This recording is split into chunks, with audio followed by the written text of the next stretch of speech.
أعوذ بالله من الشيطان الرجيم بسم الله الرحمن الرحيم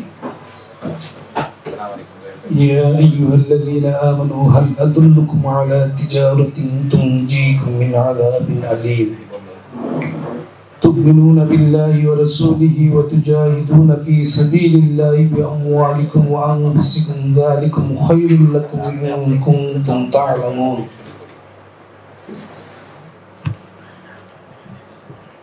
ফজর ইনস্টিটিউট কর্তৃক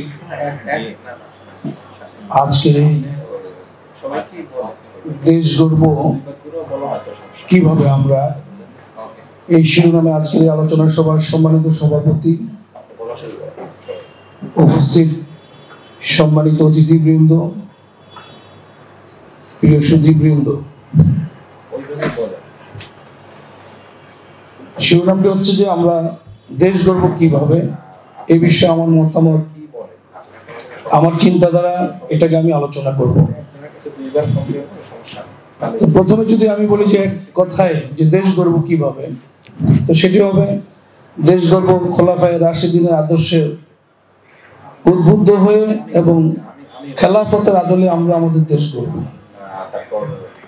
আমরা যদি এক কথা বলি দেশ গর্ব কিভাবে, আমরা বলবো কোরআন ও সুন্নাহর ভিত্তিতে আমরা আমাদের দেশকে গড়ব। এখন দেশ গড়তে হলে দেশ গড়ার কিছু কারিগর প্রয়োজন আছে। যারা দেশ গড়বে তারা নিজেদেরকে আগে গড়তে হবে।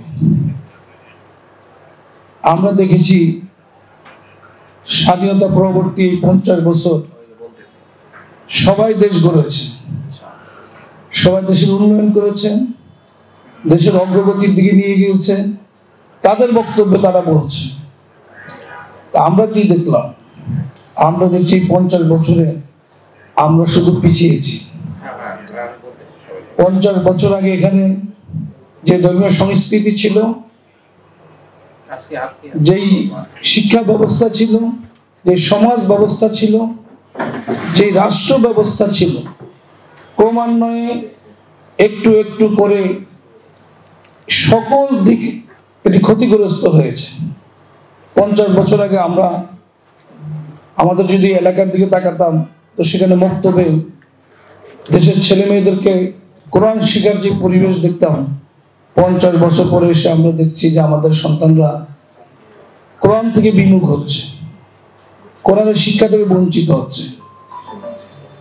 আমাদের যে সামাজিক অবকাঠামো ছিল, সেখানে যে ভ্রাতৃত্ববোধ ছিল, সেটি ক্ষতিগ্রস্ত হয়েছে। আমাদের যে সংস্কৃতি ছিল, ইসলামী ভাবধারা, ইসলামী কালচার যে সংস্কৃতি ছিল, সেটি ক্ষতিগ্রস্ত হয়েছে। এভাবে যদি আমি একটি একটি করে বলি, দেশের প্রতিটি সেক্টর শুধু তারা ক্ষতিগ্রস্ত করেছে, তার বিনিময়ে আমাদেরকে শুধু কিছু অবকাঠামোগত উন্নয়ন তারা দিয়েছে। রাস্তাঘাট, ব্রিজ, কালভার্ট, কিছু বিল্ডিং, এ অবকাঠামোগত উন্নয়ন ছাড়া আমাদের সার্বিক যে উন্নয়নের কথা ছিল সেটি তারা করতে পারেনি, বরঞ্চ একটু একটু করে সবগুলো প্রতিষ্ঠানকে তারা ক্ষতিগ্রস্ত করেছে। এবং আজকে আমরা অপসংস্কৃতির আগ্রাসনে আজকে আমাদের শিক্ষা ব্যবস্থা ইসলামবিহীন বা ইসলাম বিবর্জিত শিক্ষা ব্যবস্থা রূপান্তর হয়েছে। বিজ্ঞানের উন্নতি হয়েছে, বিভিন্ন ছাত্রের উন্নতি হয়েছে, কিন্তু ইসলামিয়াত দিন দিন শিক্ষা ব্যবস্থা থেকে কমেছে। তারা মাইনাস করতে করতে করতে করতে এক পর্যায়ে এসে কাটছাট করতে করতে ইসলামী শিক্ষা বলতে এখন আর জেনারেল শিক্ষা কোনো শিক্ষা ব্যবস্থায় কোনো শিক্ষা নেই। তো এখন যদি আমাদেরকে খোলাফায়ে রাশিদিনের আদলে সেই দেশ গড়তে হয়, তাহলে আমাদেরকে আগে তৈরি হতে হবে। আমাদেরকে আমাদের আগামী দিনে যারা দেশ গড়বে, যুব সমাজ যাদেরকে বলা হয়, যারা দেশ গড়ার কারিগর, সেই যুব সমাজকে ইসলামী ভাবধারায় তৈরি করতে হবে। তাদের মধ্যে ইসলামী যে রাষ্ট্র ব্যবস্থার যে উপকারিতা, ইসলামী রাষ্ট্র ব্যবস্থার যে সুফল, তাদের সামনে তুলে ধরতে হবে। আমাদের অতীত যে ইসলামী রাষ্ট্র ব্যবস্থা ছিল, তখন আমাদের অর্থনৈতিক অবস্থা কি ছিল? যে দারিদ্র জনগোষ্ঠী রাস্তা থেকে মৃত কুকুরকে নিয়ে খেয়েছে, সেই জনগোষ্ঠী ইসলামী যে শাসন ব্যবস্থা, খেলাফত রাষ্ট্র ব্যবস্থা এসেছিল, তার বিনিময়ে তারা এমন সমৃদ্ধি অর্জন করেছিল যে জাকাত নেওয়ার লোক পাওয়া যায়নি। যেই জনগোষ্ঠী দিনের পর দিন মারামারি, কাটাকারি, হানাহানি, খুনোখুনি করেছিল, যাদের জীবনের কোনো নিরাপত্তা ছিল না, সেই জনগোষ্ঠী খেলাফত রাষ্ট্র ব্যবস্থার মাধ্যমে এমন মানুষের রূপান্তর হয়েছিল যে প্রধান বিচারপতি আপত্তি জানিয়েছিল যে আমার এই পদে আর থাকার প্রয়োজন নেই, কারণ যে গত এই 1 বছরে বা 2 বছরে 3 বছরে আমার কাছে একটি বিচারও আসেনি। যে জনগোষ্ঠীর মধ্যে নারীর এত অপমানকর অবস্থা ছিল, যাদেরকে জীবিত কবর দেওয়া হতো, যাদের ইজ্জতের কোনো নিরাপত্তা ছিল না, ভোগের পণ্য হিসাবে ব্যবহার করা হতো, সেই নারীর ইজ্জত এমনভাবে হেফাজত হয়েছিল যে একজন নারী 100 মাইল ঘোর শহরে পাড়ি দিয়ে আসার পরেও তার দিকে চোখ তুলে তাকাবার কেউ ছিল না। সেই খেলাফত রাষ্ট্র ব্যবস্থার যে সুফল, আজকে সবচেয়ে বড় ব্যর্থতা হচ্ছে আমাদের, যে আমরা আমাদের সেই যুব সমাজকে এই খেলাফত রাষ্ট্র ব্যবস্থার সুফল যেটা ছিল এটা আমরা তাদেরকে শোনাতে পারিনি, জানাতে পারিনি, বুঝাতে পারিনি। আজকে যদি আপনি ইসলামী রাষ্ট্র ব্যবস্থার কথা বললেই মানুষের মধ্যে একটা ভীতি তৈরি হয় যে ইসলামী রাষ্ট্র ব্যবস্থা আসলে জানি কি হবে। প্রগতিশীলরা চিন্তা করে যে আমাদের প্রগতি থেমে যাবে, অর্থনীতিবিদরা চিন্তা করে আমাদের অর্থনীতির চাকা থেমে যাবে, আমাদেরকে পিছনে নিয়ে যাবে, আমাদেরকে সেই পুরাতন যুগে নিয়ে যাবে, আমাদের সংস্কৃতি ধ্বংস হয়ে যাবে। তারা এই ধরনের চিন্তাধারা যুব সমাজ তুলে ধরে যে ইসলামী রাষ্ট্র ব্যবস্থা হলে দেশ আফগানিস্তান হবে।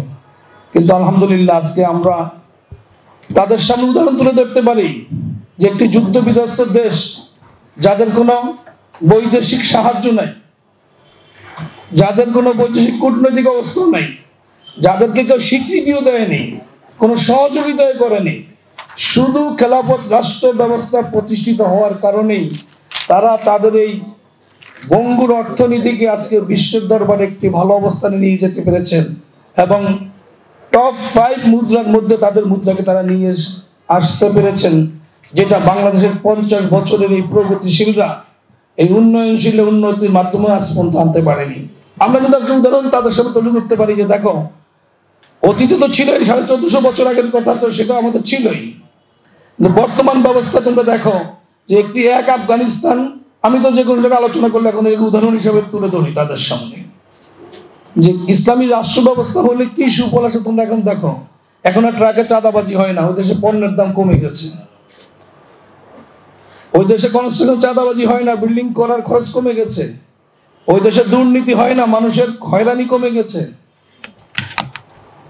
তো আমরা যেটা বলছি যে আমরা দেশ গর্ব খোলাফে রাশিদ আদর্শের সে আলোকে এবং দেশ গড়ার জন্য আমরা আমাদেরকে তৈরি করতে হবে। আর তৈরির প্রথমে যেটা হচ্ছে যে আমরা আমাদের নিজেদেরকে তৈরি করতে হবে, কোরআন ও সুন্নাহর জ্ঞান যেমন আমাদেরকে অর্জন করতে হবে, পারিপার্শ্বিক এবং যেই জ্ঞান আছে, আমাদের ইসলামী অর্থনীতির যে জ্ঞান আছে, এগুলো আমাদেরকে অর্জন করতে হবে। সবচেয়ে বড় হলো আজকের যুব সমাজের সামনে ইসলামের এই সুমহান আদর্শের খেলাফত রাষ্ট্র ব্যবস্থার যে সুফল এবং এটি না থাকার যে আজকের যে কুফল 50 বছর তার দেখতেছে, এটা আমরা তাদের সামনে তুলে ধরতে হবে। আমার চিন্তা হলো আমরা ব্যাপকভাবে যুব সমাজের কাছে এটি তুলে ধরবো এবং আগামী দিনে ইনশাআল্লাহ আমরা খোলাফায়ে রাশিদিনের আদর্শের আলোকে কোরআন ও সুন্নাহর ভিত্তিতে আমরা আমাদের দেশকে গড়ব। আল্লাহ তাআলা আমাদেরকে তৌফিক দান করুন। ওয়া তৌফিক ইল্লা বিল্লাহ।